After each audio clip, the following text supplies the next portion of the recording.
नमस्कार। हाल ही में रिलायंस इंडस्ट्रीज के शेयर पर सबकी नजर है और वजह है एक बड़ी गिरावट। तो सवाल उठता है, ऐसा हुआ क्यों? हमने इस पर गहराई से नजर डाली और हमारे विश्लेषण में 4 मुख्य कारण सामने आए हैं। चलिए एक एक करके इन्हें समझते हैं। देखिए, 16 जनवरी 2026 को रिलायंस ने अपनी तीसरी तिमाही के नतीजे पेश किए और सच कहें तो ये नतीजे वैसे नहीं थे जैसी उम्मीद की जा रही थी। नंबर्स लगभग फ्लैट थे, मतलब कोई खास ग्रोथ देखने को नहीं मिली। और इसका असर ये हुआ कि ठीक इसके बाद इन्वेस्टर्स की तरफ से जबरदस्त सेलिंग प्रेशर देखने को मिला। और यहां बात सिर्फ फ्लैट नतीजों की नहीं थी। असली दिक्कत जानते क्या थी? दिक्कत ये थी कि ये नंबर्स मार्केट की उम्मीदों से काफी कम थे।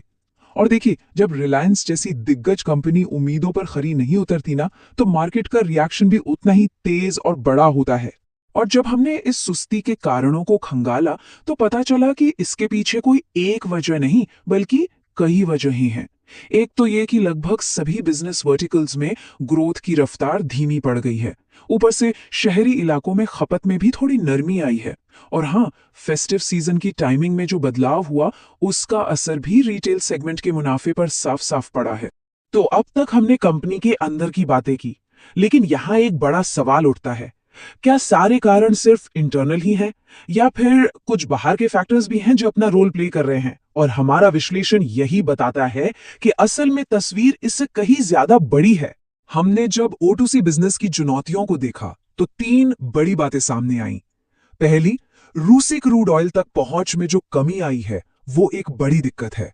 दूसरी, ग्लोबल टेंशन की वजह से माल ढुलाई यानी फ्रेट कॉस्ट काफी बढ़ गई है। और तीसरी, एक खतरा यह भी मंडरा रहा है कि अमेरिका रूसी तेल खरीदने को लेकर कोई नया कानून न ले आए। और अगर हम टेक्निकल चार्ट्स में देखें ना, तो रिलायंस का स्टॉक अपने सभी जरूरी मूविंग एवरेज से नीचे चला गया है। चाहे वो 5 दिन का हो, 20 दिन का हो, 50, 100 या फिर 200 दिन का। यह अपने आप में एक बहुत बड़ा टेक्निकल सिग्नल है, जो बताता है कि स्टॉक पर हर तरफ से जबरदस्त दबाव है। और इसी टेक्निकल कमजोरी का नतीजा है कि बाजार के कई एनालिस्ट्स ने अब स्टॉक पर होल्ड की रेटिंग दे दी है। इसका मतलब क्या है?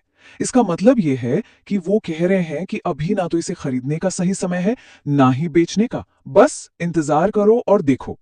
तो कुल मिलाकर देखें तो एक तरफ कमजोर तिमाही नतीजे, दूसरी तरफ रिटेल बिजनेस में सुस्ती, फिर ग्लोबल टेंशन, और ऊपर से ये टेक्निकल दबाव।